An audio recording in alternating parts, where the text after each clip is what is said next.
भाई की मोहब्बत और आवाज़ पार्ट नंबर 15। चलो तुम नहीं आई मेरे रूम में, मैं तुम्हारे रूम में आ गई। जन्नत बाजी आज पहले से भी ज़्यादा हसीन लग रही थी।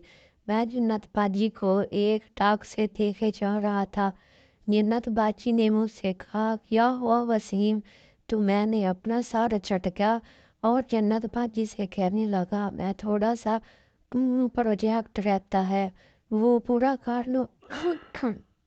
कल मुझे इस प्रोजेक्ट को समेटना भी है। जन्नत बाजी कहने लगी, चलो मैं भी तुम्हारी मदद कर देती हूँ तो जल्दी हो जाएगा। तो जन्नत बाजी मेरी मदद करने के लिए मेरे करीब ही आकर बैठ गई। जन्नत बाजी का बदन बार बार मुझसे टच हो रहा था। बाजी का बदन जब बार बार मुझसे टच हो रहा था तो मेरे जज्बात मजीद भड़क रहे थे।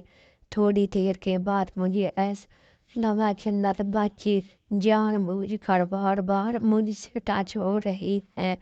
हम दोनों ने मिलकर प्रोजेक्ट का काम किया तो जल्द ही हमारा प्रोजेक्ट तैयार हो गया। प्रोजेक्ट के तैयार होने के साथ साथ बाजी के बार बार मुझसे टच होने से मैंने भी तैयार हो चुका था जन्नत बाजी के साथ काम करने के लिए।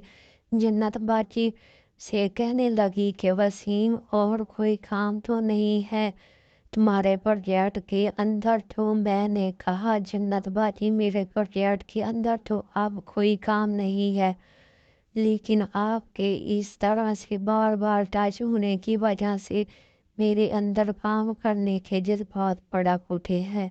तो बाजी ने कहा, अपने जज्बात को बाहर निकालो, तुम्हें मना किसने किया है? मैं बाजी की बातों को समझ गया कि आखिर बाजी मुझसे कहना क्या चाहती हैं।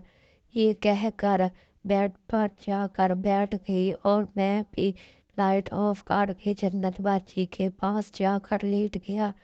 आज बाजी खुद करीब आई, मैं खुद को रोक नहीं पाया और मैं भी जन्नत बाजी का साथ देने लगा। जन्नत बाजी आज मुझे बहुत अलग ही लग रही थी। मुझे आज जन्नत बाजी के साथ काम करने में पहले से भी ज़्यादा मज़ा आ रहा था। जन्नत बाजी आज पूरा पूरा साथ दे रही थी। थोड़ी देर के बाद मैं और जन्नत बाजी अलग हुए तो जन्नत बाजी फ्रेश होने के लिए बाथरूम में चली गई।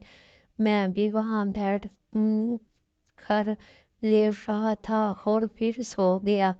जब मैं सोकर उठा तो जन्नत बाजी किचन में थी तो मैं भी किचन में चला गया। जन्नत बाजी ने मुझे देखा तो कहने लगी, वसीम तुम भी फ्रेश हो जाओ, मैंने खाना बना लिया है, मैं खाना टेबल पर लगा देती हूँ, तुम जल्दी फ्रेश होकर आओ और खाना खा लो। मैंने जन्नत बाजी से कहा, ठीक है जन्नत बाजी, मैं जाकर फ्रेश हो जाता हूँ, आज बहुत ज़्यादा ही थकावट लग रही है।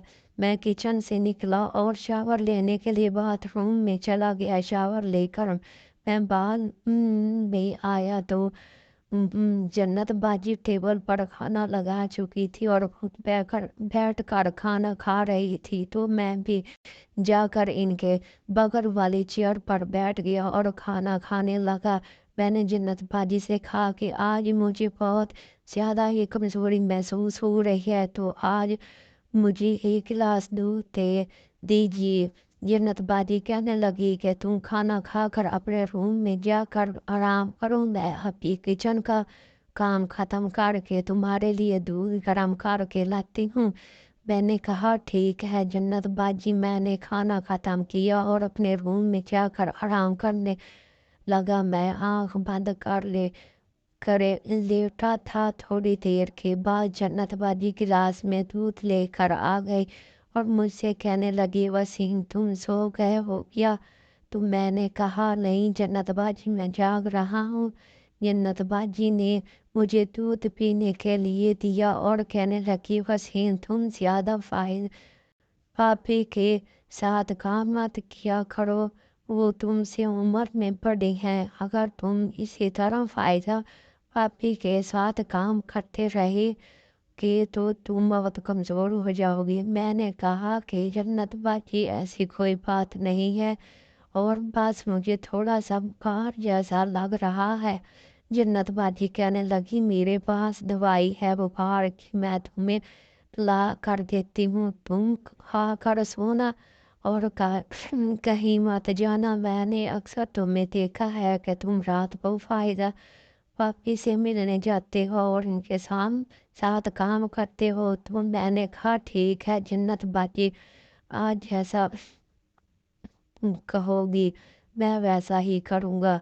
आज मुझे दवाई लाकर दे दीजिए। तो जन्नत बाजी ने मुझे बुखार की दवाई लाकर दी, मैंने खाई और मैं सो गया। जन्नत बाजी भी अपने रूम में चली गई। मेरी आँख तब खुली जब मेरे मोबाइल पर कॉल आ रही थी।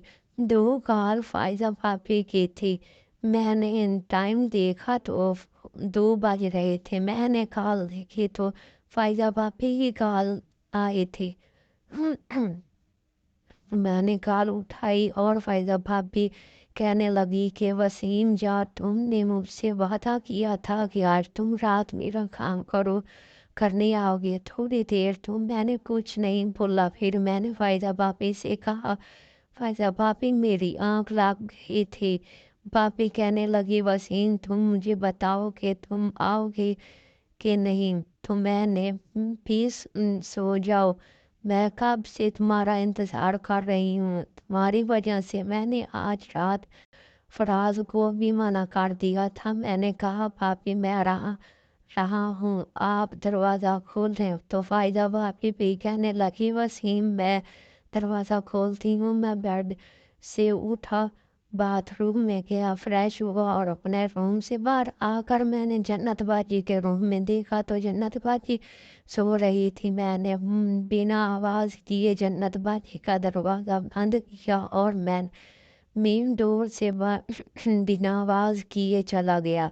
मैंने देर से मेन डोर खोला और बाहर जाकर देर देर से ही मेन डोर को बंद कर दिया। जन्नत बाजी को पता ना चले कि वो फ़ायज़ा भाभी के घर में क्या कर रहा है। फिर मैं फ़ायज़ा भाभी के घर के सामने गया तो फ़ायज़ा भाभी दरवाजे पर खड़ी थी। फ़ायज़ा भाभी भी मुझे हाथ से पकड़ा अंदर गेट से ले गई। मैंने फ़ायज़ा भाभी से कहा कि भाभी क्या हुआ।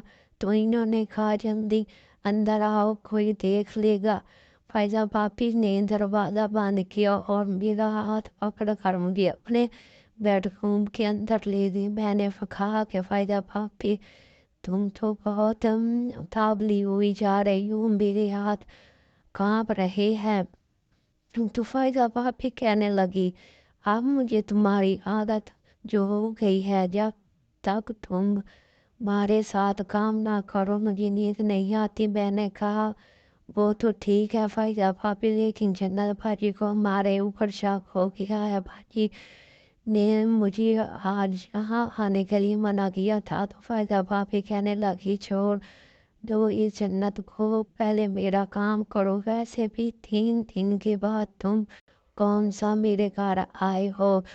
मेरे शौहर को घर आने में सिर्फ 3 दिन ही तो बचे हैं। कल से तो फराज आ रहा रात को मेरा काम करने में। तो मैंने कहा ठीक है फ़ायदा भी फ़ायदा भाभी कहने लगी वसीम क्या सारी रात तुम्हारे बात ही करने का इरादा है। मैंने कहा नहीं फ़ायदा भाभी, आज भी फ़ायदा भाभी ने नए लाए हुए कपड़ों में से एक सूट पहना था और मेकअप किया हुआ था। तो फ़ायज़ा भाभी करीब हाँ कहीं इसका काम करो। फ़ायज़ा भाभी के काम से फारिग होकर मैं घर आ गया। मैंने देर से मेन डोर खोला और देर से बाजी के कमरे की तरफ चला गया। मैंने जन्नत बाजी के कमरे का दरवाज़ा खोल कर देखा तो जन्नत बाजी सो रही थी। मैंने आराम से अपने रूम में चला गया और चुपचाप सो गया। सुबह मेरी आँख खुली तब जब जन्नत बाजी मुझे जगाने के लिए आई। जन्नत बाजी मुझसे कहने लगी वसीम उठ जाओ, अब्बू आते ही होंगे। मैंने नाम सुनकर जल्दी से उठा। मैंने शावर लिया और ब्रेकफास्ट करके बाहर गया तो जन्नत बाजी कहने लगी, वसीम तुम फायदा भाभी के घर नहीं जाओगे, तुम्हारी तबीयत वैसे भी सही नहीं है, तो अगर फायदा भाभी के घर है तो वो तुमसे अपना काम करवाने लगेगी। फायदा भाभी तो जैसे हर वक्त तैयार ही रहती है काम करवाने के लिए। तो मैंने कहा जन्नत भाजी फिर मैं कहाँ जाऊँ। जन्नत बाजी कहने लगी कि रियान के फ्लैट की चाबी मेरे पास है, वो कुछ दिन के लिए अपनी अम्मी अब्बू के पास गया है हमारी शादी की बात करने के लिए। वसीम तुम रियान के फ्लैट में जाकर आराम करो। जब सोया के अब्बू सामान सेट करके चले गए तो मैं तुम्हें बुला लूँगी। मैंने रिहान के फ्लैट की चाबी ली और इसके फ्लैट में जाकर आराम करने लगा। मैं रिहान के फ्लैट को थोड़ा देखने लगा तो मुझे सारी सी चीज़ें मिली जिनमें वो वाली मूवी थी मोहतरम नाज़रीन। इसकी अगली किस्त देखने के लिए हमारे चैनल को सब्सक्राइब कीजिए और बेल आइकन को क्लिक कीजिए ताकि हमारी नई आने वाली किस्त आपको आसानी से मिल सके।